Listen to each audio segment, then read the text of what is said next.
General Robert McKnight had interrogated terrorists in black sites, stared down enemy commanders across negotiation tables, and made life-or-death decisions that shaped the course of wars. But he had never felt the chill that ran down his spine when the small woman in the gray janitor's uniform looked him directly in the eyes and whispered two words that made his blood turn to ice. "SPECTRE SIX." The mop clattered to the floor. The general's face went pale as death itself. Around the Pentagon's most secure corridor, conversations stopped mid-sentence.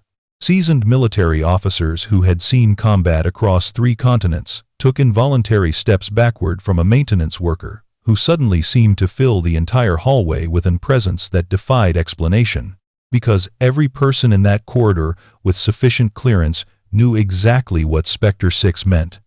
They knew the stories whispered in classified briefings about operations that officially never happened. They knew about enemy commanders who had abandoned fortified positions after hearing that call sign mentioned on intercepted communications. They knew about rescue missions in places so dangerous that entire SEAL teams had refused the assignment until SPECTRE SIX volunteered to go alone. What they didn't know was that the legend standing before them in a maintenance uniform had spent 3 weeks invisibly moving through their midst, gathering intelligence on a betrayal so massive it threatened to destroy American special operations worldwide. The general's hand trembled as he reached for his secure phone, but the woman who had been cleaning his floors shook her head almost imperceptibly. "Not yet. Not here. Not with 18 American operators missing because someone in this very building had sold them to enemies who were waiting with prepared kill zones." How had the Pentagon's most dangerous traitor failed to recognize that he'd been hunting the most lethal operative in American military history? How had a legendary Special Forces officer remained invisible for weeks while building a case that would bring down an entire espionage network? And why had she chosen this moment with lives hanging in the balance and time running out to finally reveal the identity that would either save those missing soldiers or get them all killed in the process? Before we begin, make sure to subscribe to Military and Veteran Stories so you never miss these true tales of courage. And tell us in the comments, where are you watching from today? The story begins 3 weeks earlier, when Maria Santos first walked through the gates of the Pentagon, carrying nothing but a janitor's uniform and a mission that would shake the foundation of American military intelligence. The autumn rain drummed against the windows of Joint Base Andrews as Staff Sergeant Maria Santos pushed her janitor's cart down the polished corridor of the Pentagon's classified wing. Her gray uniform hung loose on her small frame, the fabric worn soft from countless washings. Dark hair pulled back in a simple ponytail. No makeup. Nothing that would draw attention. The security badge clipped to her chest read, "Maintenance Staff, Level 2 Clearance" in faded black letters.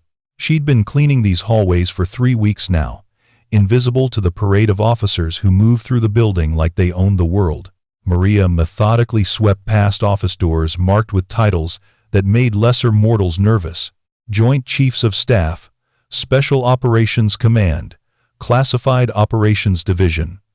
But her dark eyes missed nothing. She noted which offices stayed lit past midnight, which conversations stopped when she approached, which computers weren't properly secured when their users stepped away.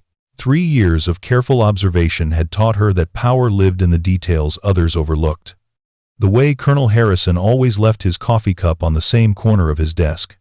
How General McKnight's aide consistently arrived exactly 17 minutes before her boss. Which doors opened with a specific rhythm of keypad beeps. She paused outside conference room Delta 7, adjusting her grip on the mop handle. Through the frosted glass, she could see the silhouettes of a dozen high-ranking officers hunched over classified briefings. Their voices were muted, but the tension was clear in their posture, in the way hands moved sharply across tactical maps. "Crisis in Yemen," she heard through the door. "Operatives compromised. Need immediate extraction. No assets in position." Maria's jaw tightened almost imperceptibly. She knew exactly what kind of crisis they were discussing, the same kind that had once left her stranded in a cave system outside Kandahar, with 3 bullets, no radio, and hostile forces closing in from every direction. But that was a different life, when she carried a different name and answered to a call sign that made enemy commanders abandon their positions just from hearing it whispered on intercepted communications. A young Marine corporal approached, his boots clicking precisely on the polished floor. He glanced at her with the casual dismissal reserved for support staff, then stopped at the conference room door. "Ma'am," he said to her back, not bothering to wait for acknowledgement. "You'll need to come back later. This area is restricted during classified briefings." Maria didn't turn around immediately. She finished mopping the section of floor in front of her with deliberate care, then slowly faced him. Her expression was calm, neutral, giving nothing away. "How long?" she asked quietly, her voice carrying just a hint of an accent that might have been Puerto Rican or maybe Mexican, something that fit the maintenance worker cover identity she'd crafted. "Couple hours, maybe more," the corporal replied, already losing interest. "Some big shot special ops thing. Way above both our pay grades, right?" She nodded once and began pushing her cart toward the elevator. Behind her, the corporal's radio crackled with routine security checks. He never noticed that Maria's eyes had lingered on the conference room's electronic lock, memorizing the access pattern from the reflection in a picture frame hanging on the opposite wall. The morning briefing in Conference Room Delta 7 had been running for 2 hours, and the tension was thick enough to cut. General Robert McKnight, 58 years old and bearing the weight of 3 decades in special operations, stood at the head of a mahogany table surrounded by America's most decorated military leaders. The problem was written across every face in the room. Another blown operation, another intelligence leak, another team of operators barely escaping with their lives. That makes 6 compromised missions in 4 months, Colonel Harrison said, his voice tight with frustration. 6 times, our people have walked into situations where the enemy was waiting for them. We're not talking about lucky guesses or good enemy intelligence. Someone is feeding them our operational details. Admiral Patricia Stone, Naval Special Warfare Command, leaned forward. The Yemen extraction last night was supposed to be a simple grab and go. 3 minutes on target, minimal exposure. Instead, our SEAL team found a kill zone waiting for them. If Lieutenant Commander Torres hadn't improvised a completely different approach, we'd be planning funerals today instead of debriefs. General McKnight paced behind his chair, his weathered hands clasped behind his back. "The leak is coming from inside this building. Has to be. The operational details that were compromised are only available to personnel with TS/SCI clearance and specific compartmented access. That's still over 300 people across multiple departments," Colonel Harrison pointed out. "Do we start polygraphing everyone with access?" "Polygraphs can be beaten," Admiral Stone replied grimly. "If we're dealing with a core professional, someone trained in counter-interrogation techniques, a polygraph won't help." The door opened, interrupting the discussion. Maria Santos entered quietly, her maintenance cart preceding her into the room. She'd timed her arrival for exactly this moment, when the briefing would be winding down but the participants would still be present. General McKnight's eyes flicked to her with obvious irritation. "I thought this area was supposed to be secure during classified discussions." Colonel Harrison checked his watch. "The briefing was scheduled to end 20 minutes ago, sir. Maintenance has their cleaning rotation." Maria began her work methodically, emptying trash bins and wiping down surfaces. She moved with the practiced invisibility of support staff, present but unnoticed, essential but ignored. Around her, the conversation continued with the assumption that janitors were deaf, and discretion came automatically with their clearance level.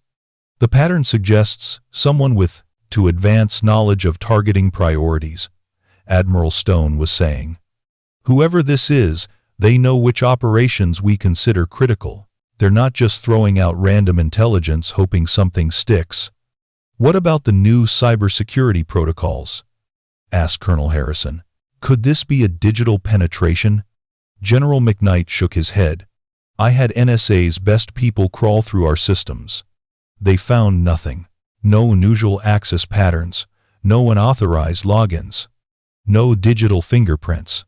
This is human intelligence, not electronic. Maria continued cleaning, but her attention was focused on the tactical maps still displayed on the conference room screens. Yemen, Syria, Afghanistan, Somalia.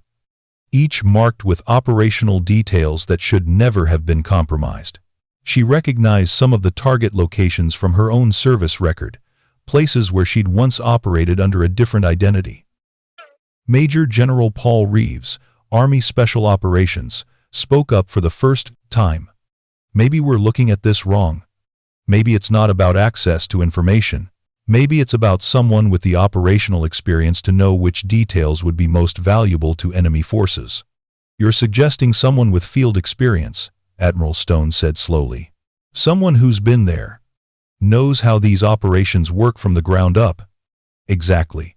A desk analyst might steal operational plans, but they wouldn't necessarily know which specific details would allow enemy forces to set up effective countermeasures.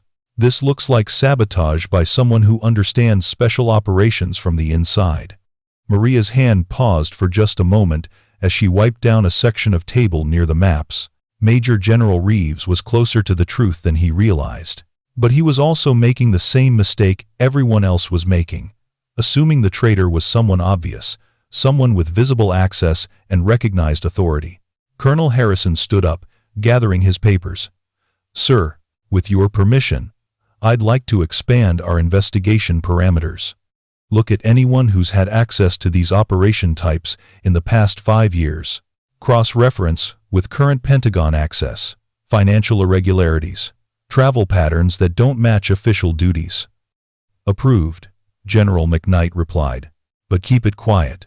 If word gets out that we're investigating our own people, it'll destroy unit cohesion across multiple commands.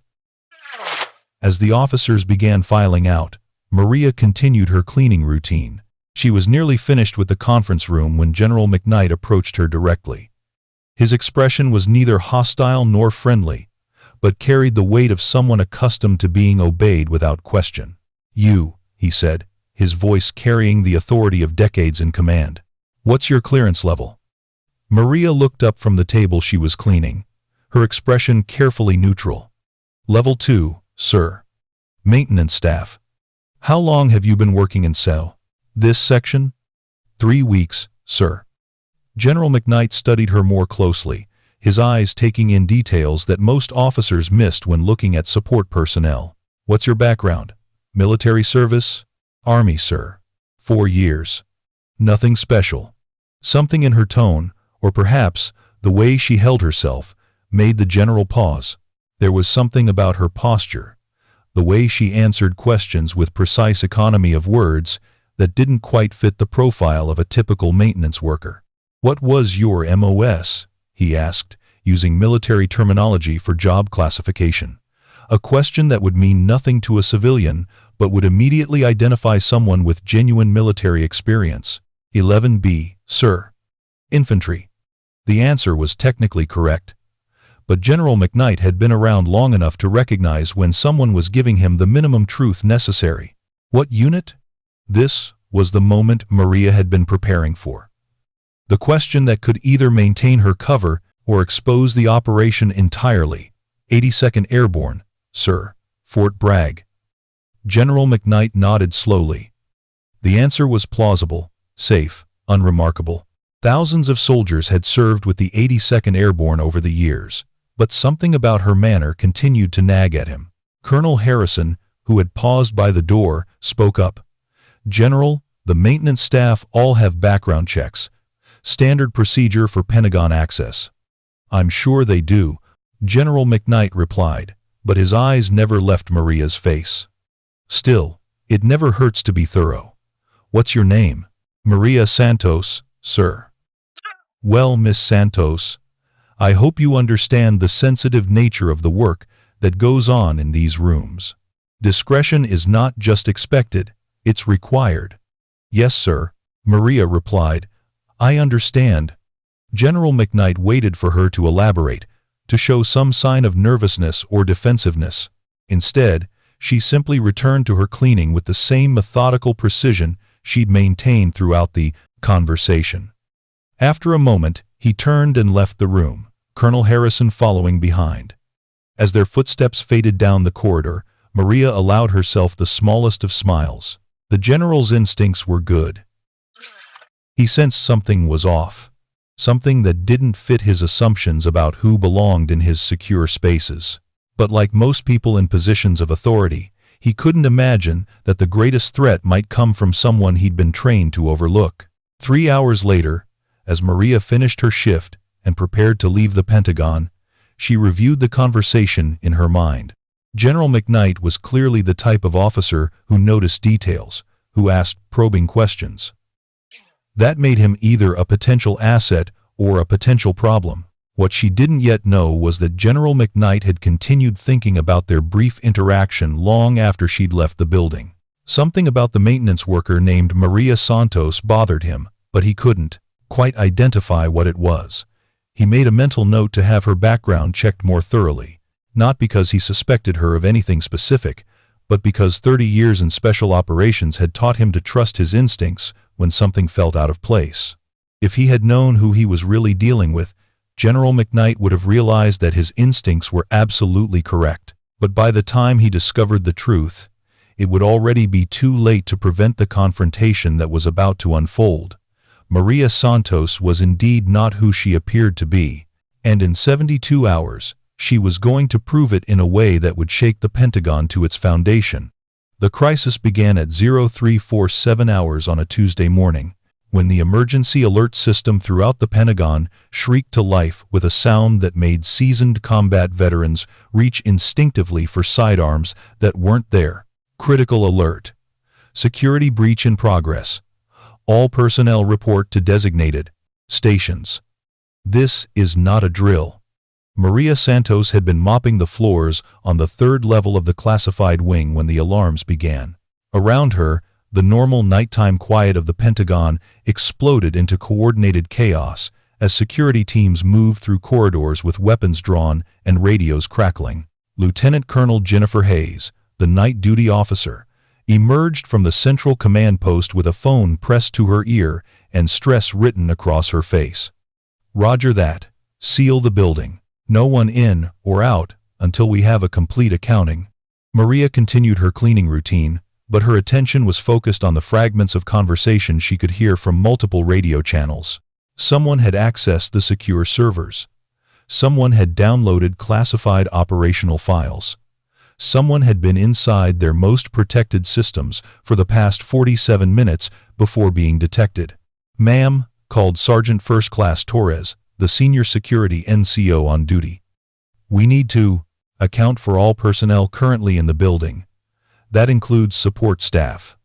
Lieutenant Colonel Hayes turned to Maria with the harried look of someone trying to manage multiple crises simultaneously. "You, maintenance worker. I need your name and purpose for being in this section." "Maria Santos." "Ma'am. Regular cleaning rotation." "When did you start your shift?" "Midnight, ma'am. Standard schedule."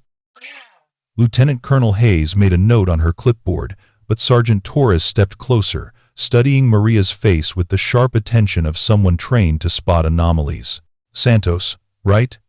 You're new. I haven't seen you before this month." "3 weeks, Sergeant," Maria replied calmly. "Where were you when the alert began?" "3rd level, East Corridor. Cleaning offices." Torres pulled out a small tablet and began entering information. "Security badges are tracked throughout the building. Let me verify your movement pattern." As Torres worked, Maria continued mopping. But she was mentally calculating escape routes and threat assessments. The security breach wasn't coincidental. Someone had chosen tonight specifically, knowing that the minimal overnight staff would provide better access and fewer witnesses. "That's odd," Torres muttered, frowning at his tablet screen. Lieutenant Colonel Hayes looked up sharply. "What's odd?" "Her badge shows she accessed the 4th level executive wing 20 minutes ago. That's not part of the standard maintenance rotation." Maria didn't break rhythm with her mopping, but she carefully positioned herself with clear lines to 2 different exits. "Supervisor asked me to check the trash situation up there." Some kind of late meeting ran long. Which supervisor? Torres asked, his hand moving unconsciously toward his sidearm. Joe Rivera. You can check with him. Rivera's not on duty tonight. His shift ended at 1800. The lie was deliberate, designed to test whether Maria would maintain her story or adapt to new information. Experienced interrogators used this technique to identify deception. Unfortunately for Torres, he was dealing with someone who had been trained by the best counter-interrogation specialists in the world. Then whoever called me didn't give their name clearly, Maria replied with exactly the right amount of confusion. I just went where they told me to go. Lieutenant Colonel Hayes checked her watch. The security teams had been searching for nearly 20 minutes without finding any sign of the intruder. Torres, I need you focused on the actual threat, not chasing down maintenance scheduling issues. Ma'am, with respect, anomalous personnel movements during a security breach are noted and will be investigated later. Right now, I have classified files potentially compromised and no leads on how or by whom. Get back to the primary search. Torres reluctantly stepped back, but his eyes remained fixed on Maria with obvious suspicion. As he moved away, she caught a fragment of radio traffic that made her pause in her work. Accessed specopspersonnelfiles.com complete roster downloaded. Including classified assignments. The pieces fell into place with crystal clarity. Someone had stolen the personnel records for Special Operations Command.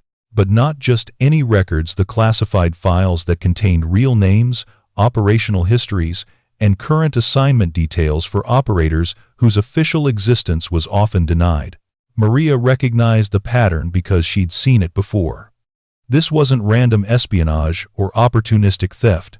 This was targeted intelligence gathering designed to identify and compromise specific high-value operatives. The kind of information that foreign governments paid millions to acquire and use to eliminate threats before they could be deployed. Her own file was in that database, not under the name Maria Santos, but under her real identity and operational call sign. If those files were compromised, it wouldn't just blow her current cover, it would expose every deep cover operative currently in the field. The radio crackled again. Command, this is Cybercrimes Division. We've traced the access point to a terminal in Section D. 4th level. Whoever did this knew exactly what they were looking for and how to get it. Lieutenant Colonel Hayes spoke into her handset. Time frame for the breach? Initial access began at 0301 hours. Files were copied to an external drive that was removed from the building at 0343, 4 minutes before the security alert. How is that possible? The building was supposedly secure. Ma'am, someone with authorized access initiated the breach from inside. This wasn't a penetration from outside the building. This was someone who belonged here.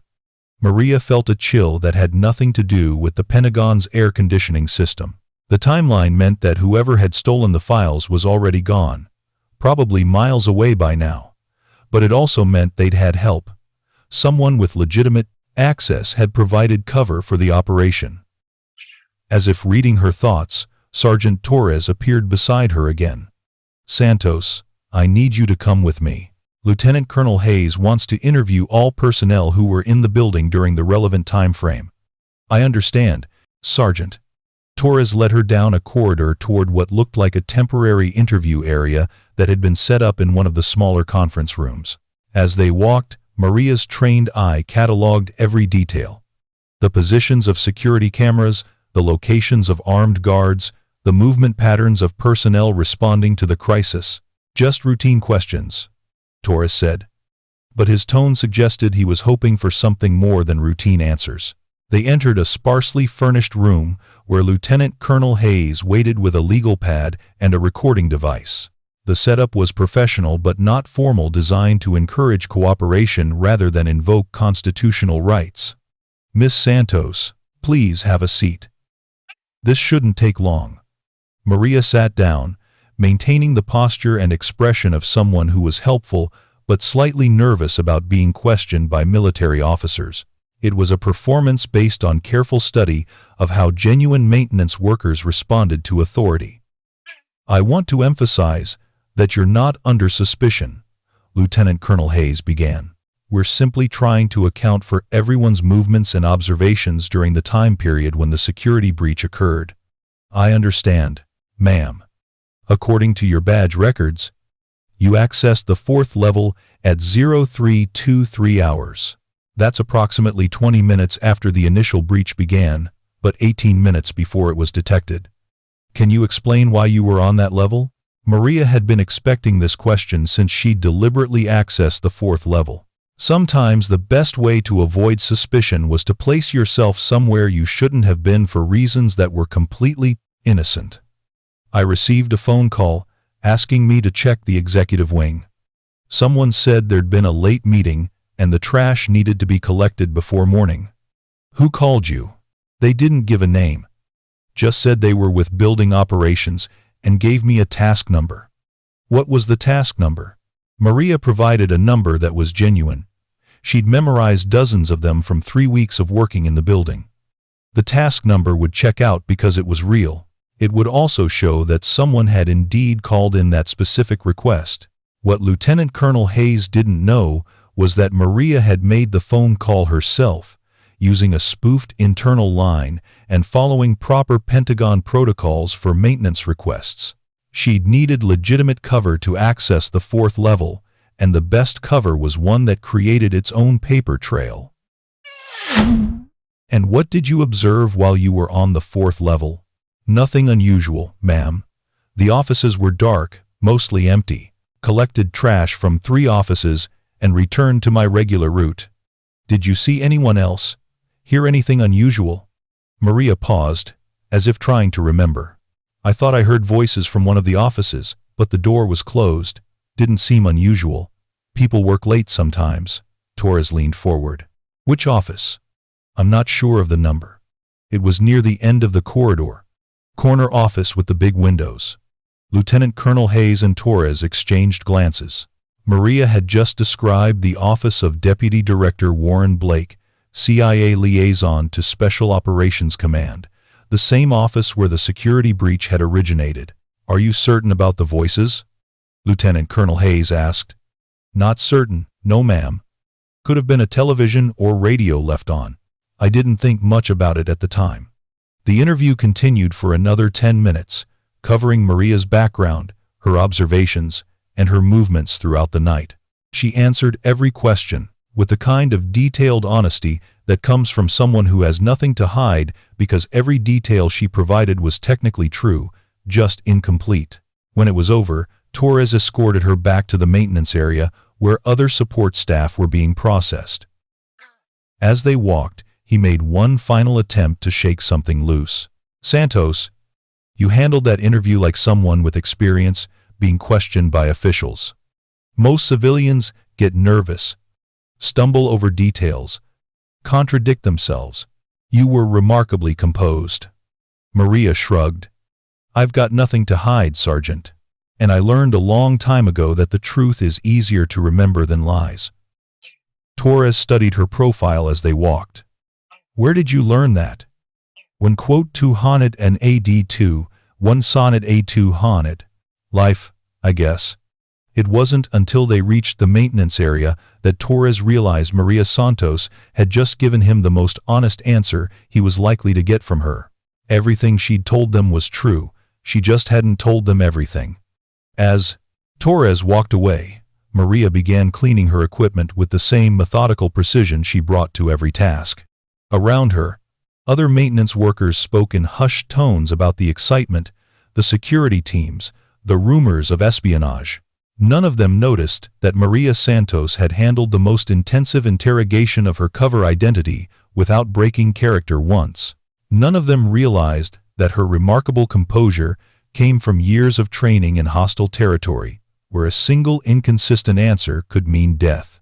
And none of them suspected that the quiet woman who cleaned their floors knew exactly who had stolen those classified files, why they'd taken them, and what they planned to do with them next. The security breach was just the beginning. In the next 48 hours, Maria Santos was going to discover that the Pentagon's most dangerous enemy wasn't hiding in the shadows. They were hiding in plain sight, protected by rank, authority, and the assumption that treason could never come from someone wearing a general's stars. 72 hours after the security breach, the stolen intelligence files were already being used with devastating efficiency. The first indication came at 0630 hours when General McKnight's secure phone rang with a call that would shatter any illusion of safety within America's most protected military installations. "General, this is Admiral Stone. We have a code black situation developing in Syria. Operation Nightwatch has been completely compromised." McKnight was fully awake instantly, the kind of combat alertness that never really fades from career military officers. Details: 12-man SEAL team was conducting a hostage extraction in Damascus. Intelligence indicated minimal resistance. Instead, they walked into a kill zone with over 60 hostiles waiting in prepared positions. Enemy forces knew their exact insertion time, approach route, and extraction coordinates. The silence stretched for 3 seconds. Casualties: all 12 operators are missing, presumed captured. Last transmission indicated they were being overwhelmed and going to ground. That was 4 hours ago. General McKnight closed his eyes, absorbing the magnitude of the disaster. 12 of America's most elite warriors, men with families and decades of experience, were now in the hands of enemies who had been waiting for them with foreknowledge that could only have come from the stolen files. Time frame for rescue? Unknown. We don't even have their location. The enemy jammed all communications and disabled their tracking devices. It's like they knew exactly what equipment our people would be carrying. McKnight was already moving, pulling on his uniform while keeping the phone pressed to his ear. "I'll be in the command center in 20 minutes. Brief everyone with TS, SCI clearance, and compartmented access to Nightwatch operational details." As he drove through the pre-dawn darkness toward the Pentagon, General McKnight's mind raced through the implications. The security breach 3 days ago had compromised personnel files, but those files contained more than just names and assignments. They contained detailed operational profiles, including preferred tactics, equipment preferences, and psychological evaluations that would allow enemy forces to predict and counter American responses. The Pentagon's Crisis Management Center was already humming with activity when he arrived.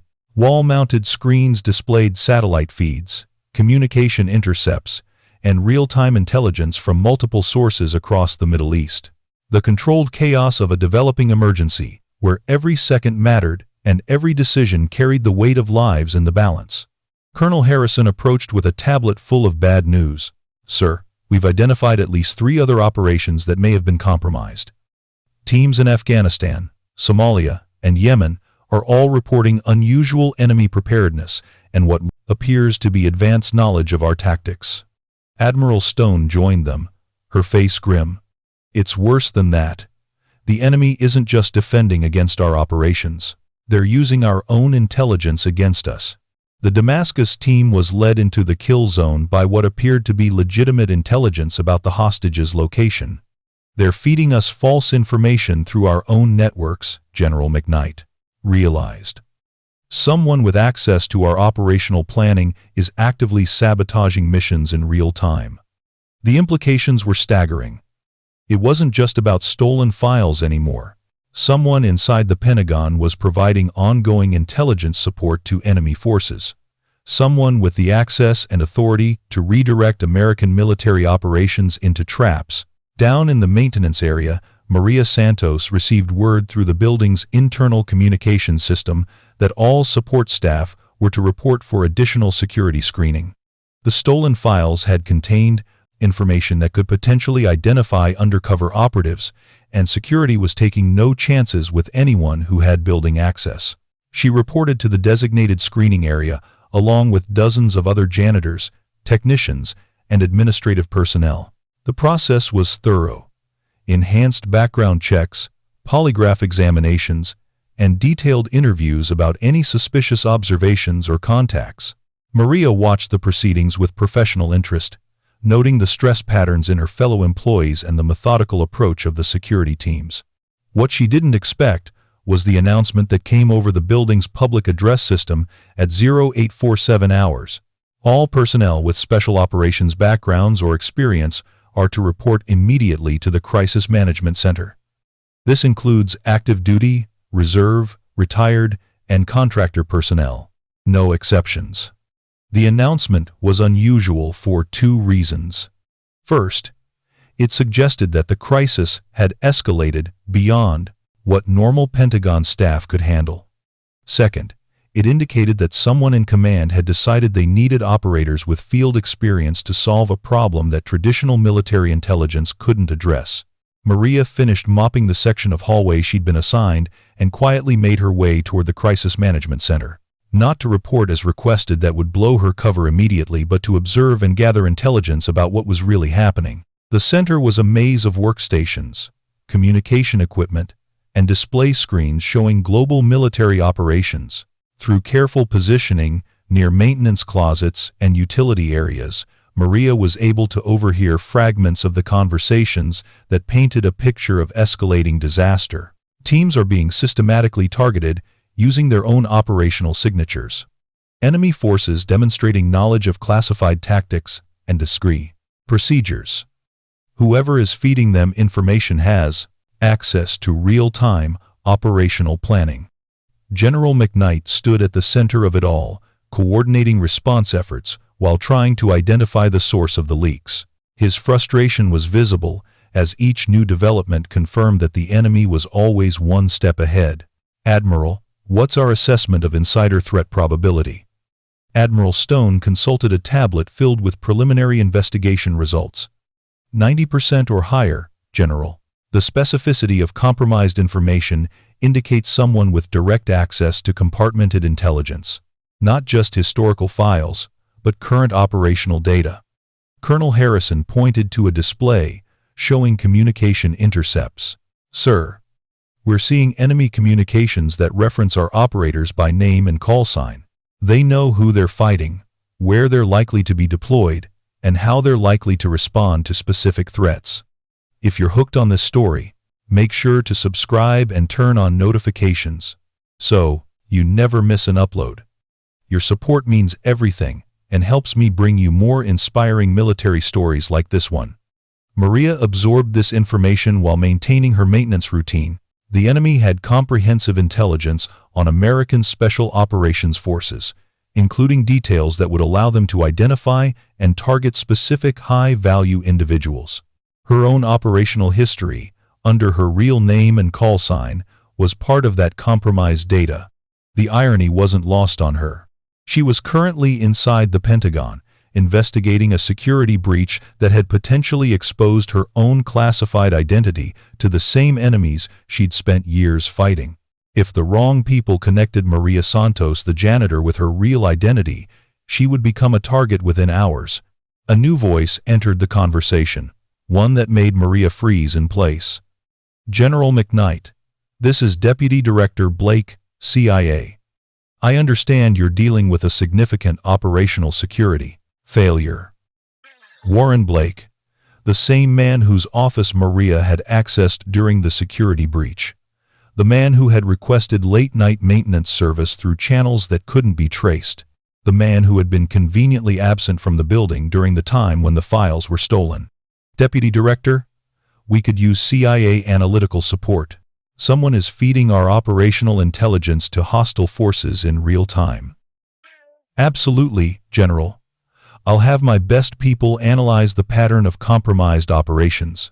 If there's a systematic approach to these leaks, we'll find it." Maria continued her cleaning, but every instinct she possessed was screaming warnings. Blake's offer of help was too convenient, too immediate. In her experience, the people most eager to investigate security breaches were often the ones responsible for creating them.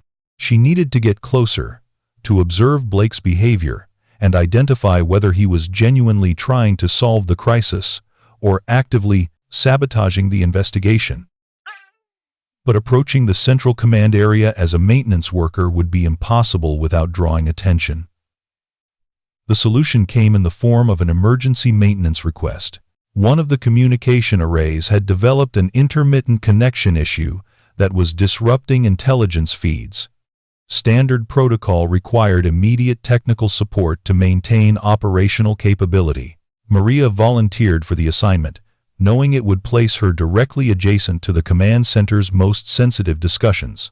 As she worked on the communication panel, she was able to monitor multiple conversations simultaneously while maintaining the appearance of focused technical work. What she heard confirmed her worst suspicions. Blake was subtly steering the investigation away from certain areas while emphasizing others that would consume resources without producing results. When evidence pointed toward insider involvement, he suggested focusing on lower-level personnel rather than senior leadership. When communication patterns indicated real-time intelligence sharing, he recommended analyzing historical data instead of current operations. Every suggestion Blake made was professionally reasonable and completely counterproductive. He was methodically sabotaging the investigation while appearing to help, using his authority and expertise to misdirect the very people trying to identify him. But Maria also heard something else. The growing desperation in General McKnight's voice as each rescue attempt failed and more operators went missing. 12 SEALs in Damascus had become 18 missing operators across multiple theaters. The enemy was using stolen American intelligence to systematically eliminate special operations forces worldwide. The communication repair was nearly complete when Maria overheard the conversation that changed everything. "General, I have an idea that might help us identify our leak," Blake was saying. "What? If we set up a controlled information release? Feed different operational details to different personnel groups and see which information shows up in enemy hands." It was a classic counterintelligence technique, and it would have been brilliant if Blake were genuinely trying to catch a spy. But Maria recognized it as something else entirely, an attempt to identify which investigators were getting too close to the truth. Blake wasn't just stealing information. He was actively hunting the people trying to stop him. General McKnight's response confirmed the immediate danger. "That's an excellent idea, Deputy Director. How would you structure the controlled release?" "I'd recommend targeting personnel with the highest access levels first.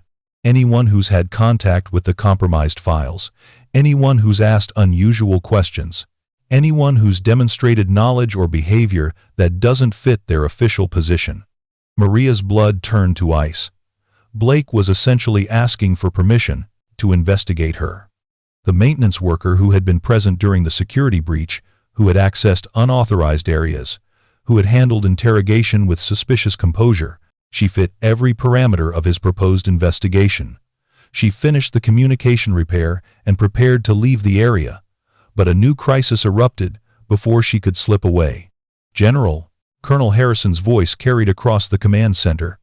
"We're receiving an emergency transmission from Damascus. Audio only. Heavily encrypted. It's coming from the missing SEAL team." The entire center fell silent as technicians worked to clean up the transmission. Finally, a voice emerged from the static, strained, desperate, but unmistakably American. "This is Bravo 6, actual to any station, 12 souls captured, location unknown. Enemy has detailed knowledge of our capabilities and limitations. They knew we were coming. They knew our equipment. They knew our tactics. Someone sold us out." The transmission dissolved into static, but the message was clear. The missing SEALs were alive, but they were being held by enemies who possessed comprehensive intelligence about American special operations. General McKnight's voice cut through the silence like a blade. "I want options for extraction. I want them now, and I want the source of these leaks identified before we lose anyone else." Blake stepped forward with apparent determination. "General, I recommend we accelerate the controlled information release. Feed specific extraction scenarios to targeted personnel groups and monitor which details appear in enemy communications." What Blake was really suggesting was a way to identify anyone who might interfere with his plans. Anyone who tried to warn the extraction teams or modify the operational parameters would expose themselves as potential threats to his operation. Maria realized with crystal clarity that she was about to become Blake's primary target. Her cover was compromised, her investigation was known, and her only chance of survival was to abandon her undercover role entirely. But 18 American operators were missing or captured because of intelligence that Blake had stolen and sold. Abandoning the mission meant abandoning them to torture, death, or worse. The decision made itself. Maria Santos, the janitor, was about to disappear forever.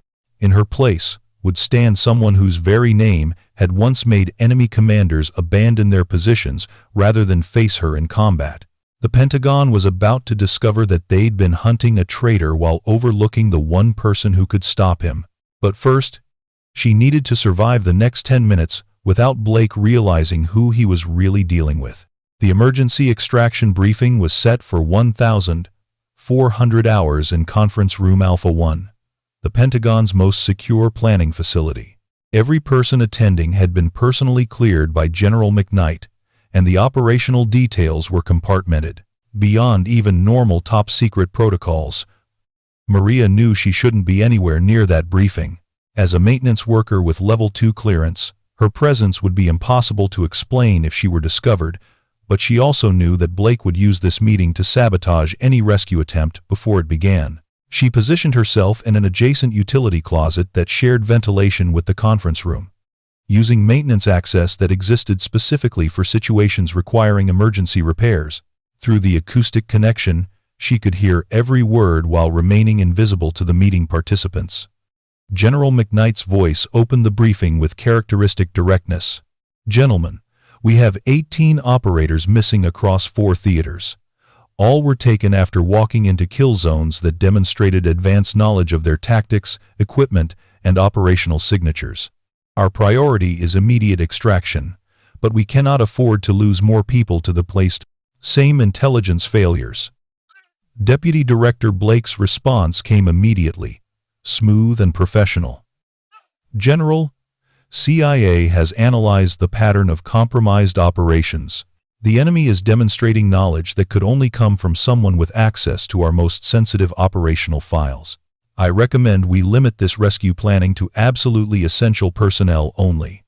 Colonel Harrison's voice carried the strain of 3 days without sleep. "Sir, that's going to severely limit our planning capabilities. We need tactical experts, regional specialists, equipment technicians. And any one of those people could be our leak." Blake interrupted. "Every person we read into this operation represents a potential security risk. I strongly advise keeping the planning group to senior leadership only." Through the ventilation, Maria heard the subtle shift in room dynamics that Blake's suggestion had created. He was using the crisis atmosphere to isolate the planning process, ensuring that only people he could influence or monitor would be involved in rescue operations. Admiral Stone spoke up with obvious frustration. "Deputy Director, with respect, limiting our planning team to senior officers means losing operational expertise. Most of us haven't been in the field for years. We need people who understand current tactics, current equipment, current enemy capabilities." "I understand the concern, Admiral. But operational security must take precedence. We can't risk losing more operators because we trusted the wrong person with sensitive information." What Blake was really doing was preventing anyone with recent field experience from examining the rescue plans. Anyone who might recognize the tactical flaws he intended to build into the operations. Anyone who might question why certain approaches were being suggested or certain alternatives were being ignored. General McKnight's voice carried the weight of command decision. "Deputy Director Blake makes a valid point. We'll limit initial planning to this group. However, I want to bring in tactical consultants for specific expertise." "Sir," Blake responded quickly, "might I suggest we focus on consultants who are currently cleared for this level of access? People who are already read into our operational parameters?" Maria recognized the suggestion for what it was, an attempt to exclude anyone who might have fresh perspectives or independent analysis capabilities. Blake wanted the rescue planning conducted only by people who were already part of the Pentagon's established hierarchy, people he could influence, monitor, or neutralize. The discussion continued for 20 minutes, with Blake subtly steering every decision toward approaches that would either fail catastrophically or provide him with advanced knowledge of American rescue operations. He was planning to sell the rescue details to the same enemies who had captured the missing operators. It was during this phase of the briefing that Maria heard something that made her blood run cold. "General," Blake was saying, "I've been reviewing personnel who had access to the compromised files. There are several individuals whose behavior during the security investigation raised red flags." "What kind of red flags?" Colonel Harrison asked. "Inconsistent statements, unusual movement patterns, knowledge that doesn't match their official positions. For example, there's a maintenance worker named Maria Santos who accessed unauthorized areas during the time frame of the breach and handled interrogation with suspicious composure." General McKnight's voice sharpened with interest. "The woman I questioned personally. There was something about her that didn't fit." "Exactly. General, I recommend we bring her in for enhanced questioning. Someone with her access and behavior pattern could easily be functioning as a low-level intelligence asset for foreign governments." Maria felt the walls closing in around her. Blake was using the 10 investigation to identify and eliminate anyone who might threaten his operation. In a few hours, she would be arrested, questioned, and quite possibly killed while resisting interrogation or attempting to escape. But she also heard something else in Blake's voice: uncertainty. He suspected she was more than she appeared, but he didn't know what she really was. His suggestion to investigate her was as much about gathering intelligence as it was about eliminating a threat. The meeting was winding down when General McKnight made an announcement that changed everything. "Before we conclude, I want to address the operational expertise issue that Admiral Stone raised. I'm bringing in a consultant with extensive special operations experience to review our extraction plans." "Sir," Blake interjected, "given our security concerns. The consultant is already cleared for this level of access and has intimate knowledge of the type of operations we're planning. I've requested an immediate consultation on tactical approaches that might not occur to those of us who've been behind desks for the past decade." Maria heard the subtle shift in Blake's voice when he responded, "Of course, General. Who did you have in mind?" "Someone whose expertise is unquestioned and whose loyalty has been proven in the most extreme circumstances. Unfortunately, this person's identity and current location are classified beyond anything in this room. I'll be conducting the consultation privately and then briefing the group on recommended tactical modifications." The meeting concluded with task assignments and timelines, but Maria barely heard the details. She was focused on Blake's response to General McKnight's announcement. There had been something in his voice: surprise, concern, possibly fear, that suggested he hadn't been expecting this development. More importantly, General McKnight's description of his consultant was oddly specific. Someone with unquestioned expertise, proven loyalty, and a classified identity. That description could fit dozens of retired or active operators, but the way he'd phrased it suggested someone very particular. As the meeting participants filed out, Maria heard Blake's voice speaking to someone in hushed tones. "I need immediate background information on any special operations consultants that General McKnight has worked with in the past 5 years. Focus on anyone with current Pentagon access or security clearances."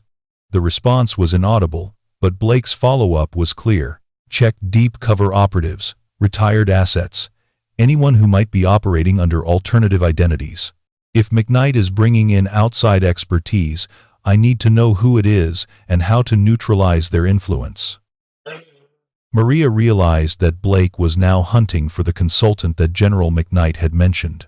The irony would have been amusing if the stakes weren't so high. Blake was desperately trying to identify a threat that was already inside his defensive perimeter.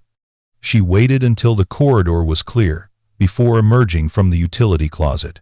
Her maintenance routine needed to continue as if nothing had happened, but she also needed to prepare for the confrontation that was now inevitable. Blake knew she was suspicious. General McKnight sensed something was wrong with her cover identity, and 18 American operators were running out of time while their potential rescuers planned operations that were almost certainly compromised before they began. The time for subtle investigation was over.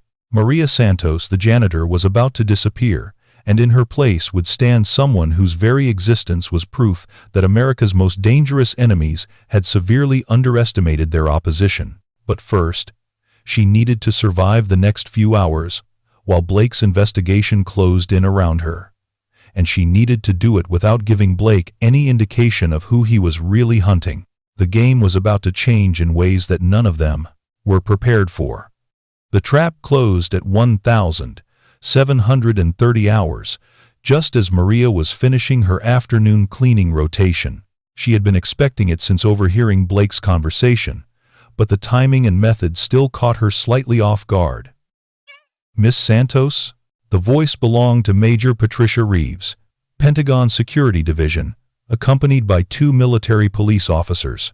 "I need you to come with us for additional questioning regarding the security breach investigation." Maria set down her mop and turned slowly, maintaining the nervous compliance expected from a maintenance worker being detained by military police. "Am I in trouble, ma'am?" "Just routine follow-up questions. There are some inconsistencies in your previous statement that need clarification." The escort to the interrogation facility was professional but pointed.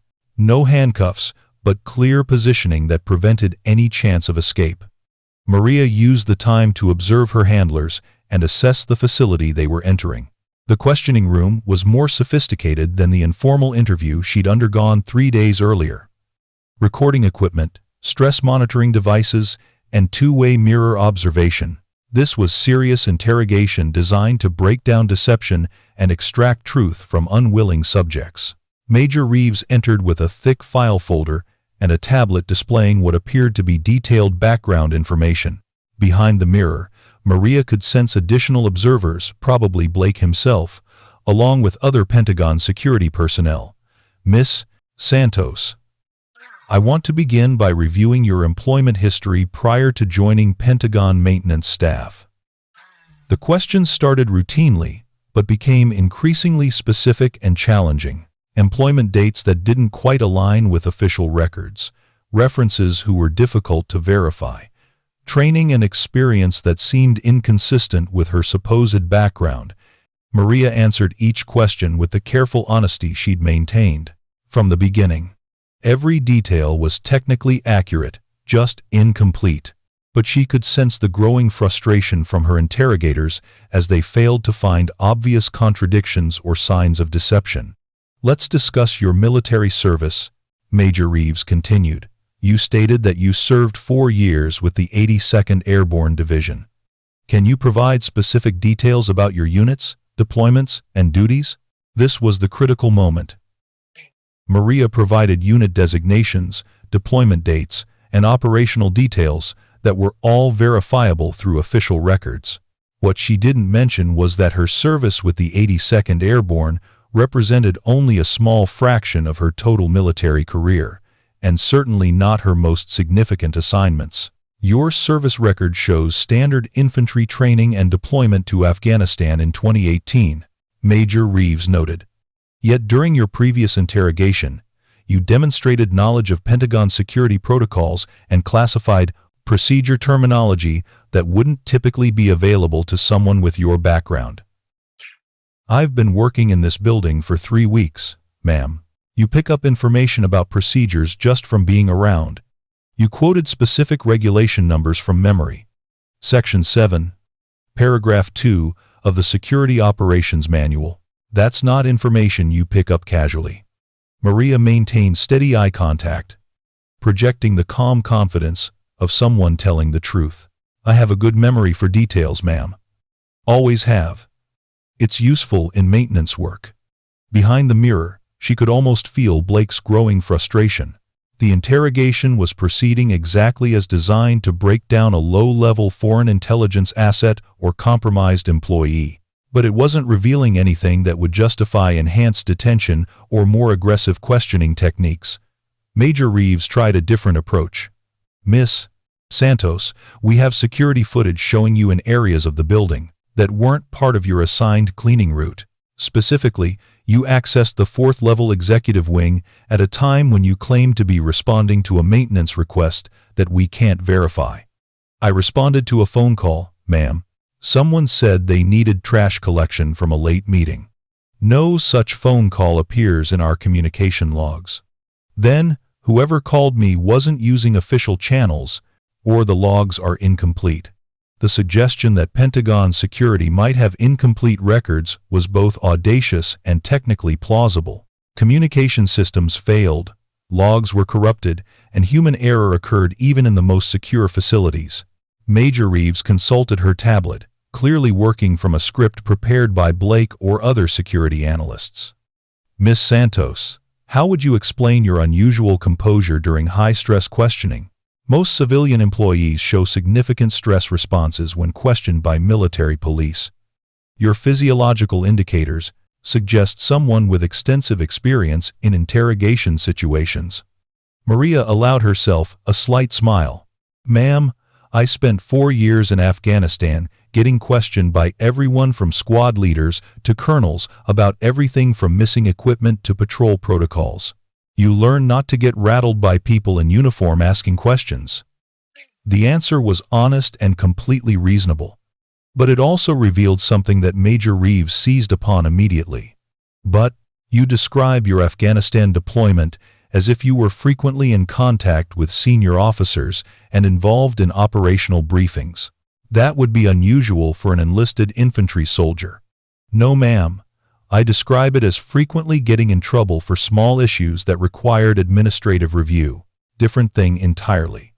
The interrogation continued for another hour, with Major Reeves probing every detail of Maria's background, service record, and behavior since joining the Pentagon staff. But every question was answered with consistent detail that matched official records. Finally, Major Reeves closed her file and leaned back in her chair. Miss Santos, is there anything about your background, training, or experience that you haven't shared with us? Anything that might explain your unusual knowledge or behavior patterns? This was the moment Blake had been waiting for. The opportunity for Maria to reveal additional information that would justify deeper investigation or more aggressive action. But it was also an opportunity she had been preparing for. Ma'am, I've told you everything that's relevant to my employment and my presence in this building. If there's something specific you think I'm hiding, I'd appreciate you being direct about it rather than asking me to guess what might concern you. The response was perfectly calibrated. Cooperative but not submissive. Honest but not defensive.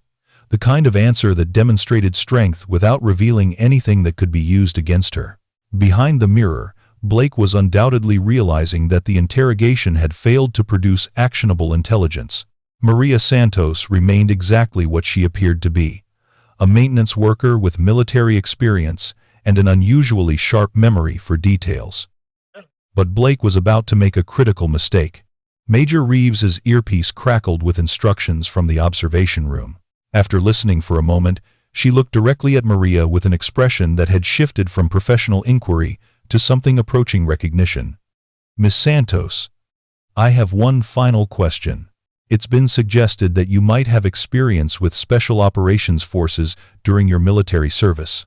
Can you provide any information about contact with SEAL teams, Delta Force, or other specialized units? The question was a trap, but not the kind Blake thought he was setting. He was trying to determine whether Maria had access to specialized military knowledge that would explain her suspicious behavior. What he didn't realize was that the question itself would tell Maria exactly how much Blake knew about her real background. Ma'am, I was regular infantry. We occasionally worked with specialized units during operations in Afghanistan, but I wasn't part of those units myself. What kind of operations? Standard support roles. Perimeter security, logistics support, communication relay. Nothing that would give me detailed knowledge of their procedures. It was true as far as it went, but it was also the kind of non-denial that someone with deeper involvement might provide. Major Reeves studied Maria's expression carefully, looking for any sign of deception or hidden knowledge. Thank you for your cooperation, Miss Santos. You're free to return to your duties. However, you should be aware that this investigation is ongoing, and we may need to speak with you again." As Maria was escorted back to the maintenance area, she reflected on what the interrogation had revealed. Blake was clearly suspicious of her, but he didn't have evidence of wrongdoing that would justify more aggressive action. More importantly, his questions had been focused on determining whether she was a foreign intelligence asset rather than identifying her as a legitimate American operative. That meant Blake didn't know who she really was. He sensed a threat, but he couldn't identify the nature or scope of that threat. It also meant that her cover was holding, at least temporarily. Maria Santos, the maintenance worker, could continue operating for a few more hours or days while Blake's investigation proceeded through official channels.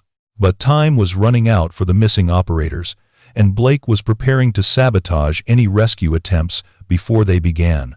The moment for subtle investigation was nearly over.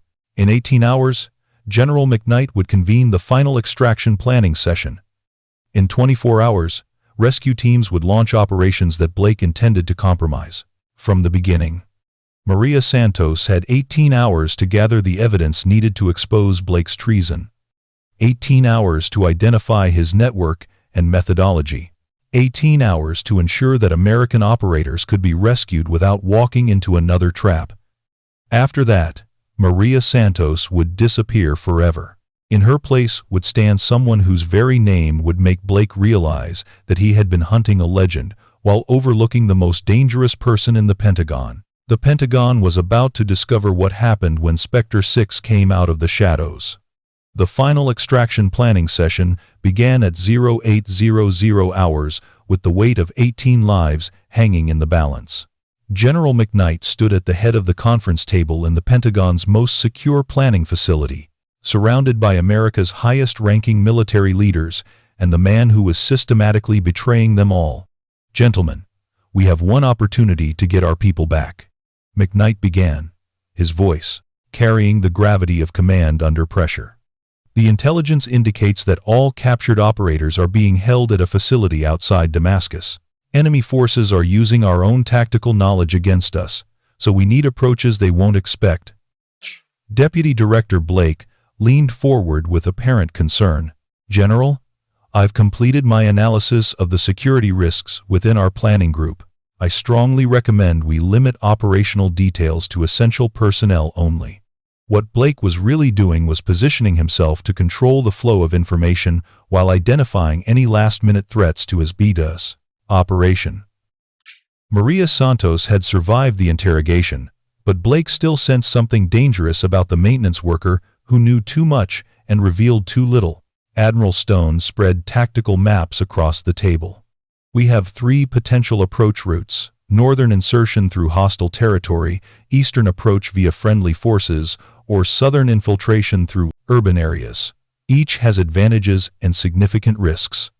Blake studied the maps with the practiced eye of someone planning to sell the information to the highest bidder. "I'd recommend the northern route.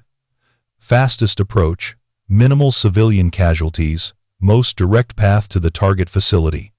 Colonel Harrison frowned. "That's also the most predictable approach. If enemy forces are expecting us, they'll have prepared defenses along the northern corridor." "Which is why it's perfect," Blake replied smoothly. "They'll expect us to avoid the obvious route. Using it gives us the element of surprise." It was a masterpiece of manipulation. Blake was advocating for the approach that would walk American rescue teams directly into prepared kill zones while making it sound like brilliant tactical thinking. Every suggestion he made was professionally reasonable and tactically suicidal. General McKnight absorbed the discussion, but something in his manner suggested he was waiting for additional input. "Before we finalize our approach, I want to hear from the consultant I mentioned yesterday." Blake's expression sharpened. "Of course, General. When will they be joining us?" "They're already here." The statement hung in the air for a moment before its implications became clear. Someone with special operations expertise was already in the building, already cleared for the highest levels of classified access, already positioned to review and modify their extraction plans. Blake's voice carried just a hint of tension. "Sir, I thought all attendees had been cleared through my security review. This consultant operates under different clearance protocols. Identity and location are classified beyond normal channels. Maria Santos finished mopping the corridor outside Conference Room Alpha 1 and quietly positioned her cart near the maintenance access that connected to the quartermain's room's ventilation system. But this time, she wasn't hiding to gather intelligence. She was preparing to walk through the front door. Maria removed the gray maintenance uniform, revealing the crisp dress uniform underneath. Not the standard uniform of a Pentagon staff member, but the dress blues of a special operations officer, with ribbons and decorations that told a story of service in places that officially didn't exist. The transformation was startling. Gone was the invisible maintenance worker with downcast eyes and nervous mannerisms. In her place stood an officer whose bearing and presence commanded immediate attention and respect. But the most dramatic change was in her eyes. No longer careful and submissive, they now carried the quiet confidence of someone who had faced death in a dozen different countries and emerged victorious every time. Maria checked her appearance once in the reflection of a nearby office window, then walked to the conference room door and knocked with the precise rhythm of someone accustomed to entering the highest levels of military command. "Come, General," McKnight called. Maria opened the door and stepped inside, her boots clicking with military precision on the polished floor. Every conversation in the room stopped as the assembled officers tried to process what they were seeing. Blake's face went through a rapid transformation, from confusion to recognition to something approaching horror. This was not possible. Maria Santos was supposed to be a maintenance worker under investigation for suspicious behavior. She was not supposed to be standing in the Pentagon's most secure conference room, wearing a uniform that identified her as a special operations officer. General McKnight's expression showed surprise, but not shock. "Ladies and gentlemen, our consultant has arrived." Admiral Stone was the first to find her voice. "General, this is the maintenance worker who's been under security investigation." "Yes," McKnight replied calmly. "The maintenance worker who demonstrated operational knowledge, tactical awareness, and interrogation resistance that indicated extensive special operations background. The maintenance worker whose official service record listed only standard infantry deployment, but whose behavior suggested much deeper experience." Blake had gone pale, but he was still functioning. "General, this person is under active investigation for potential security violations. Her presence in this room represents a massive breach of protocol." "Actually," General McKnight said, producing a classified file folder, "her presence in this room represents successful completion of a counterintelligence operation that's been running for the past 6 months." He opened the folder and began reading from official documents. "Major Maria Santos, United States Army Special Operations Command. Operational call sign, SPECTRE SIX. 14 years of service in the most classified units in the American military. Veteran of operations in Afghanistan, Syria, Somalia, Yemen, and locations that remain classified." The silence in daughter creator. The room was absolute. Blake's face had gone from pale to ashen as the implications crashed down around him. McKnight continued reading. "Decorated for valor in combat operations that officially never happened. Credited with eliminating high-value targets that foreign governments still don't know are dead. Successfully completed 18 deep cover assignments over a 7-year period." He looked up from the file. "Major Santos has been operating under the cover identity of maintenance worker Maria Santos for the past 3 weeks as part of an investigation into security breaches and intelligence leaks within the Pentagon itself." Blake made one last desperate attempt to regain control of the situation. "General, even if her credentials are legitimate, her investigation methods violated every security protocol we have. She accessed unauthorized areas, gathered classified information without proper clearance, and she identified the source of our intelligence leaks." McKnight interrupted. "Which was her mission from the beginning." Maria spoke for the first time, her voice carrying an authority that made everyone in the room instinctively straighten. "Deputy Director Blake, you've been selling operational intelligence to foreign governments for the past 18 months. The security breach 3 days ago was orchestrated to steal personnel files that you could use to identify and target American operators worldwide." Blake's training as a CIA officer kicked in, allowing him to maintain composure even as his world collapsed around him. "That's an extraordinary accusation. I hope you have extraordinary evidence." Maria pulled a small device from her uniform pocket. Not the maintenance worker's simple radio, but a sophisticated recording and transmission device that belonged to Special Operations Command. "I have recordings of your conversations with foreign contacts, financial records showing payments to offshore accounts, communication logs proving you provided real-time operational intelligence that led to the capture of 18 American operators." She activated the device, and Blake's voice filled the conference room. "The extraction team will approach from the northern corridor at 0300 hours. They'll be using standard SEAL insertion protocols with predetermined rally points at grid coordinates 334 to 521 and 445 to 687. Neutralize the communications specialist first. His call sign is Shadow 7. Without him, they won't be able to coordinate with air support." The recording was devastating. Blake's voice providing detailed tactical information about operations that hadn't been finalized yet. Information that could only have come from someone with access to the highest levels of military planning. Admiral Stone's voice was barely controlled. "That recording describes the extraction plan we haven't even approved yet. Because he's been feeding operational details to enemy forces in real time," Maria explained. "Every rescue operation, every tactical approach, every equipment selection has been compromised before our teams ever leave the ground." Blake was trapped, but he still had one card to play. "Even if that recording is legitimate, it proves nothing about my involvement. Anyone could have accessed my voice and created a fabricated, including specific details about the Damascus facility that only you knew?" Maria interrupted. "Information about the building layout that was classified beyond even your normal access level?"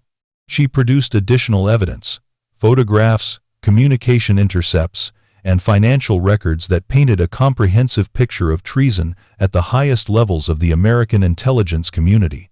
Colonel Harrison studied the evidence with growing rage. 18 of our people are in enemy hands because this man sold them out." "Worse than that," Maria said grimly. "He's been planning to compromise the rescue operations too. Every approach we discussed would have led our teams directly into prepared ambushes." The weight of betrayal settled over the room like a physical presence. Blake had not only caused the capture of American operators, but had been preparing to engineer their deaths during attempted rescue operations. General McKnight's voice carried the authority of final judgment. "Deputy Director Blake, you are under arrest for treason, espionage, and conspiracy to commit murder of United States military personnel."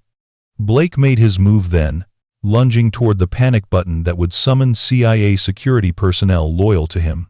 But Maria was faster. She moved with the kind of speed and precision that came from years of combat in places where hesitation meant death. Blake's wrist was captured and twisted behind his back before he could complete the motion. He found himself face down on the conference table with his arm pinned and a pressure point applied that made resistance impossible. "Deputy Director Blake," Maria said quietly, "you're under arrest." The technique was flawless, professional, and completely non-lethal. Blake was neutralized without injury, but with absolute effectiveness. The demonstration of physical capability that matched everything else they'd learned about SPECTRE SIX. Admiral Stone watched the restraint procedure with professional appreciation. "Major Santos, how did you infiltrate the Pentagon for 3 weeks without anyone identifying you?" "The same way I infiltrated enemy facilities for 7 years, ma'am. People see what they expect to see. A maintenance worker is invisible because everyone assumes maintenance workers belong wherever they're working." General McKnight nodded slowly. "And the investigation methods that appeared to violate security protocols? were specifically designed to test Blake's responses and gather evidence of his activities. Every security violation was planned and cleared through Special Operations Command. As Pentagon security arrived to take Blake into custody, Maria provided a final briefing on the rescue operations. The real extraction plan bypasses all the approaches we discussed here. Our teams are already in position using routes and tactics that Blake never had access to. The 18 missing operators will be recovered within the next 6 hours. She paused, allowing the implications to sink in. Blake's network believed they were receiving advance intelligence about American rescue operations. Instead, they've been fed false information designed to position them exactly where we want them when our real operations begin. Blake was led away in restraints, his career destroyed, and his network exposed. But before he left the conference room, he made one final attempt to regain some measure of control. "Major Santos," he called, his voice carrying a mixture of respect and hatred. "You may have won this round, but there are others like me. Others who believe that American military dominance has made the world less safe, not more safe. This isn't over." Maria looked directly at him, her expression calm but implacable. "Deputy Director Blake, there are always others like you. People who justify treason as patriotism, who sell out their own people for money or ideology or simple revenge. It's why people like me exist." She paused, letting the words carry their full weight. "We hunt people like you, and we're very, very good at it." As Blake was escorted from the room, General McKnight turned to Maria with an expression of profound respect. "Major Santos, on behalf of everyone whose lives you've saved through this operation, thank you." Maria's response was simple and direct. "Just doing my job, sir. But there's one more thing." She activated her communication device, connecting to Special Operations Command. "Control, this is SPECTRE 6. Package has been delivered. Request immediate implementation of Operation Ghostwalk." The voice that responded carried satisfaction and relief. "SPECTRE 6, this is Control. Ghostwalk is authorized. Bring our people home." The rescue operations began at 0230 hours Damascus time, coordinated by teams that had been positioned for weeks without Blake's knowledge. Maria stood in the Pentagon's Crisis Management Center, monitoring multiple communication feeds as America's most elite operators moved to recover their captured comrades. The facility where the 18 Americans were being held had been built specifically as a trap, designed to channel rescue attempts through predetermined kill zones. But Blake's intelligence network had been feeding their captors false information about American capabilities and intentions. What they expected was a traditional SEAL insertion from the north. What they got was something entirely different. "SPECTRE 6, this is Ghostwalk Actual," came the voice of Lieutenant Colonel Marcus Webb, commanding the rescue operation. "Package locations confirmed. Enemy forces positioned exactly where your intelligence indicated." Maria watched, satellite feeds showing the compound where the missing operators were being held. The enemy had concentrated their defenses along the northern approach, leaving other routes minimally protected. They had prepared for an American assault that would never come. "Ghostwalk Actual, SPECTRE 6, execute on your timeline." Multiple packages confirmed alive and conscious. The rescue unfolded with the precision of a surgical operation. While enemy forces waited for an assault from the north, American operators approached from positions that Blake's network had never known existed. Within 40 minutes, all 18 missing personnel were secured and moving toward extraction points. Admiral Stone watched the communication feeds with satisfaction and relief. "Major Santos, how long were you planning this operation?" "6 months, ma'am.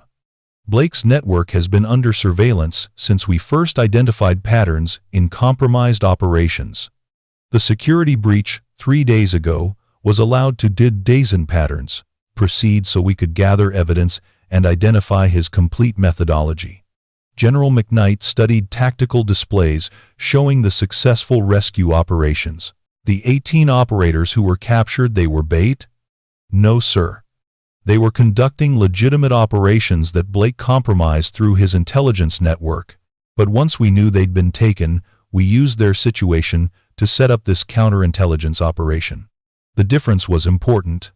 Maria hadn't sacrificed American lives to catch a traitor. She'd used their perilous situation to ensure that Blake would be caught before he could betray anyone else. Colonel Harrison monitored communication from the extraction teams. All packages secured, moving to extraction points. Enemy forces appear confused and disoriented. No effective response to our actual operational approach. In a detention facility beneath the Pentagon, Warren Blake sat in a holding cell with nothing but time to contemplate the magnitude of his failure. He had been so focused on identifying threats from above that he'd overlooked the most dangerous enemy of all, someone operating below his field of vision. Maria Santos had been invisible precisely because she'd chosen to be invisible. Not hiding from his investigation, but positioning herself where his assumptions would never allow him to see her as a threat. A guard approached his cell with news that Blake had been dreading. "Mr. Blake, you have a visitor." General McKnight entered the detention area, accompanied by Maria, both in full dress uniform. Blake looked up from the simple cot where he'd been sitting for the past 6 hours, his expensive suit replaced by orange detention clothing. "General, Major. Come to gloat? Come to inform you that your network has been completely dismantled," General McKnight replied. 18 people in 6 countries have been arrested based on intelligence gathered during Major Santos's operation. The financial infrastructure you used to receive payments has been seized.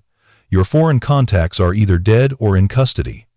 Blake absorbed this information without visible reaction. And the operators I compromised? All recovered safely, currently receiving medical care and debriefing. They'll be home with their families within 72 hours. For a moment, something that might have been relief flickered across Blake's face. Despite his treason, he was still an American who had spent decades in government service. The knowledge that he hadn't directly caused American deaths seemed to matter to him.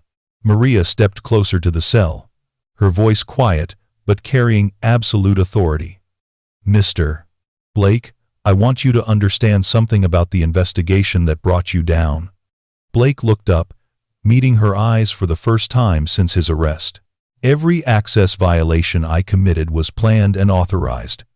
Every suspicious behavior you identified was designed to test your responses. Every conversation I overheard was because I positioned myself to gather intelligence on your activities." She paused, ensuring he understood the implications. "For 3 weeks, you hunted someone you thought was a low-level security risk, someone you could neutralize through bureaucratic pressure and official investigation." Blake's voice was barely audible. "How long have you been watching me?" 18 months. Since the first operation you compromised resulted in the death of a Navy SEAL in Afghanistan. Since financial records showed unexplained payments to accounts you thought were untraceable. Since communication patterns indicated someone with your access level was providing real-time intelligence to enemy forces. The weight of total defeat settled over Blake's features. He had been under surveillance for over a year while believing he was the one conducting the investigation. "The irony," Maria continued, "is that you were right about me from the beginning. I was a threat to your operation. I was gathering intelligence on classified activities. I was operating under false identity with access I shouldn't have had." She smiled, but it was not a pleasant expression. "You were just wrong about which side I was working for." General McKnight provided the final pieces of Blake's downfall. "Mr. Blake, you'll be interested to know that Major Santos's operation was personally approved by the Director of the CIA, the Secretary of Defense, and the President himself. Everyone you thought you were working around was actually coordinating your capture." Blake closed his eyes, finally understanding the scope of the operation that had destroyed him. The consultant, McKnight's mysterious consultant, was her all along. Major Santos has been providing tactical analysis and operational security review throughout this investigation. Her recommendations shaped every aspect of how we responded to your activities. The conversation was interrupted by Maria's communication device, signaling an urgent message. She read it quickly, then looked at General McKnight with satisfaction. "Sir, the last of Blake's foreign contacts has been neutralized. His network is completely dismantled." Blake looked up sharply. "Neutralized?" "Dead," Maria replied matter-of-factly. "Your Syrian contact was eliminated during the rescue operation. Your Afghan connection was killed by drone strike 6 hours ago. Your financial intermediary in Dubai suffered an unfortunate accident yesterday evening." The implications were clear. Blake's network hadn't just been exposed, it had been systematically destroyed. Every person who had worked with him was dead, captured, or had disappeared entirely. General McKnight stood to leave. "Mr. Blake, you'll be transferred to a federal facility within the hour. Your trial will be conducted under military jurisdiction due to the national security implications of your crimes." As they prepared to leave the detention area, Blake called out one final question. "Major Santos, why? Maintenance worker? Of all the possible covers, why choose to be invisible?" Maria turned back to face him. "Because, Mr.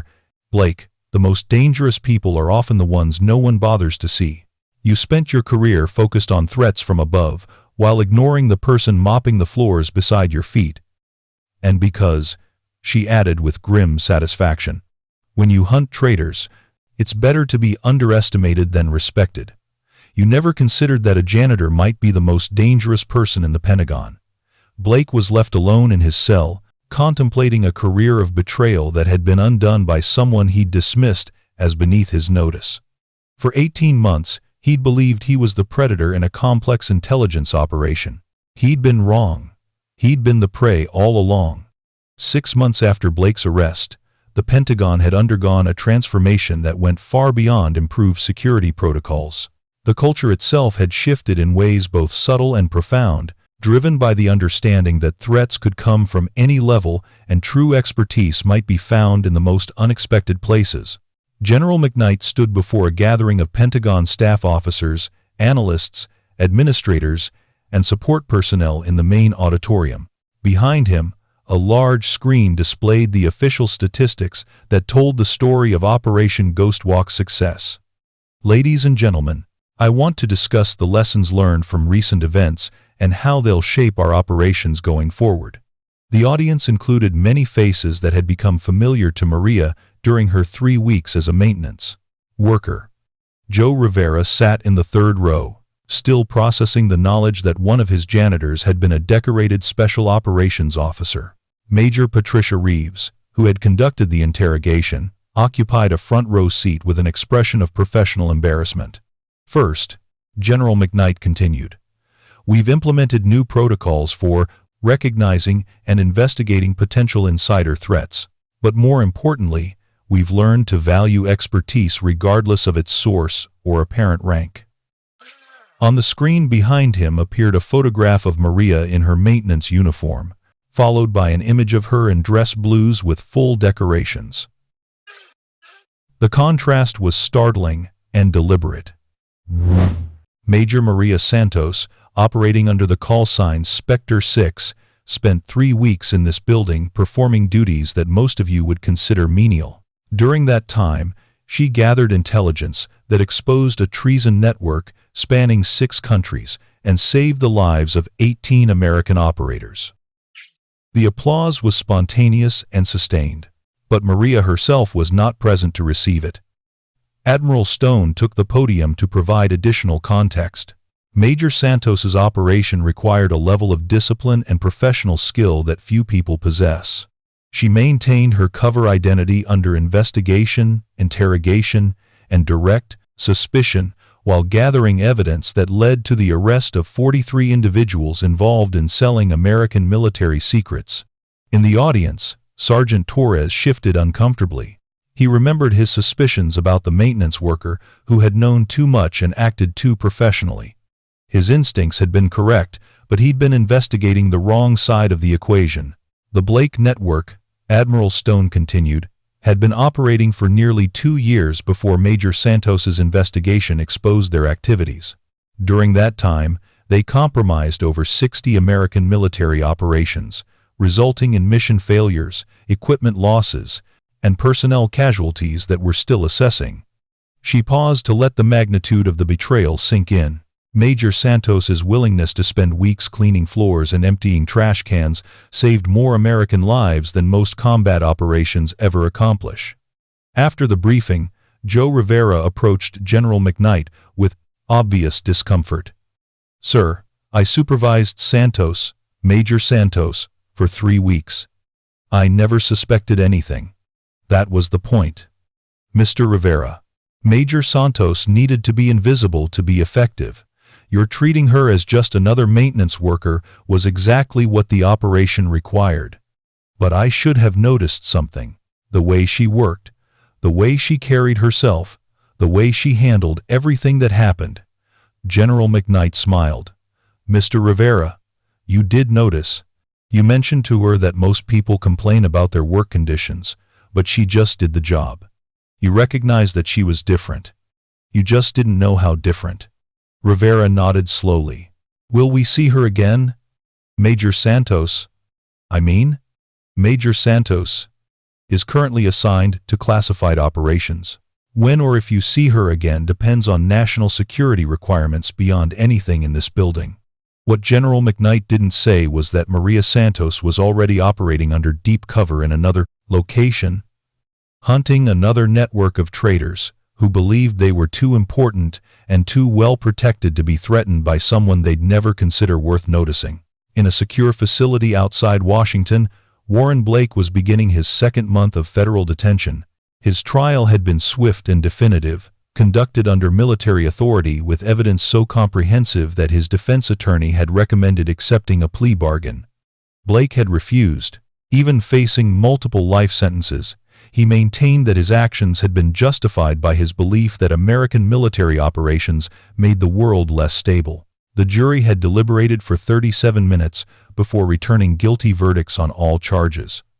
But Blake's imprisonment had yielded one final intelligence benefit. His debriefings had exposed additional security vulnerabilities and identified several other individuals who had been providing classified information to foreign governments. The network Blake had built was larger than anyone had initially realized. Maria received updates on these developments through encrypted communications while operating under her new cover identity. Her current assignment took her to a different theater entirely, investigating security breaches at naval installations that followed patterns similar to Blake's activities. The methods were the same. Become invisible, gather intelligence, identify the source of betrayal, and eliminate the threat before more American lives were lost. But the specifics were adapted to each environment and each target. Her new identity was that of a civilian contractor providing technical services to naval communication systems. Once again, she was someone essential but overlooked, present but unnoticed, trusted with access but not considered worth watching. The patterns of espionage were remarkably consistent across different services and different geographical areas. Trusted insiders who had convinced themselves that betraying their country was actually serving a higher purpose. Financial motivations disguised as ideological principles. Networks of corruption that thrived in the spaces between official oversight and practical operations. And always the assumption that serious threats would come from obviously dangerous sources rather than people who cleaned floors, fixed computers, or processed paperwork with quiet efficiency. Maria's success rate was unprecedented in the history of American counterintelligence operations. Not because she was superhuman or possessed revolutionary techniques, but because she understood something that traditional security analysis often missed. The most dangerous enemies were those who had learned to hide in plain sight. Back at the Pentagon, life had returned to a new normal that incorporated lessons learned from Operation Ghostwalk. Security protocols were stricter, but more importantly, the culture had shifted to value observation and analysis from every level of personnel. Maintenance workers, administrative assistants, and technical contractors were now specifically encouraged to report unusual activities or observations. Their input was treated with the same seriousness as reports from intelligence analysts or senior officers. The program had already yielded results. A civilian cafeteria worker had identified suspicious communication patterns that led to the discovery of a foreign intelligence operative. A night shift janitor had noticed document access irregularities that exposed a financial fraud scheme. A parking garage attendant had observed meeting patterns that revealed an unauthorized contact between a Pentagon employee and a foreign embassy official. None of these discoveries involved the dramatic confrontations or covert operations of Maria's assignment. They were simply the result of creating an environment where everyone understood that vigilance was everyone's responsibility and that valuable intelligence could come from any source. General McKnight reflected on these changes during his final briefing before retirement. After 35 years of military service, Operation Ghostwalk had taught him something fundamental about leadership and security that he would carry with him permanently. The greatest threats often come from the blind spots we create through our own assumptions, he told his successor. Major Santos succeeded because she understood that invisibility could be a weapon and that the most important intelligence often comes from sources we don't expect. He paused, looking out the window at Pentagon personnel going about their daily duties. She also understood that protecting America sometimes requires Americans to sacrifice their own recognition, their own comfort, their own identity in service of something larger than themselves. Somewhere in the world, Maria Santos continued that sacrifice under a different name, in a different role, hunting different enemies who made the same fatal mistake Warren Blake had made. They assumed that janitors were just janitors, that maintenance workers were just maintenance workers, that invisible people were invisible because they didn't matter. They never considered that someone might choose to be invisible because invisibility was the perfect weapon. And so SPECTRE SIX remained in the shadows, protecting America from enemies who would never see her coming until it was too late to matter.